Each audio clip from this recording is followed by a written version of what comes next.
ದೇವರು ನಿನಗೆ ಕೊಡೋವರೆಗೆ ತಾಳ್ಮೆಯಲ್ಲಿ ನೀನು ನಿಂತ್ಕೋಬೇಕು. ನಯೋಮಿಗೆ ಎಲ್ಲ ಕಳೆದುಕೊಂಡು ಹೋಗ್ಬಿಡ್ತು. ಆವಾಗ ಕೇಳಿ ಬಂತಂತೆ, ಏನಂತ? ದೇವರು ಜನರಿಗೆ ಆಹಾರವನ್ನು ಅನುಗ್ರಹಿಸ್ತಾ ಇದ್ದಾನೆ. ಹಲ್ಲೆಲೂಯಾ. ದೇವರು ನಿನ್ನ ಮನೆಗೆ, ನಿನ್ನ ಕುಟುಂಬಕ್ಕೆ, ನಿನ್ನ ಸಭೆಗೆ, ನಿನ್ನ ಜೀವನಕ್ಕೆ ಏನೇನು ಬೇಕು ಎಲ್ಲ ಕೊಡೋನಾಗಿರ್ತಾನೆ. Tension ತಗೋಬೇಡ.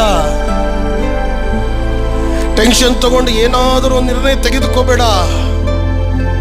The God will lead you. ದೇವರ ಶಕ್ತಿ ನಿನಗೆ ಗೊತ್ತಾಗಬೇಕಂದ್ರೆ ನೀನು ಅಲ್ಲೇ ನಿಂತ್ಕೊಂಡು ನೋಡಬೇಕು. ಸತ್ರೆ ಸಾಯ್ತೇನೆ ಇಲ್ಲೇ. ನನ್ನ ಆರೋಗ್ಯ ಏನಾದರೂ ಆಗಲಿ, ನನಗೆ ತಿನ್ನೋದಕ್ಕೆ ಗತಿಲ್ಲಾದರೂ ಆಗಲಿ, ಬಟ್ ನನಗೆ ಇದೇ ದೇವರು ಕೊಟ್ಟಿರೋದು.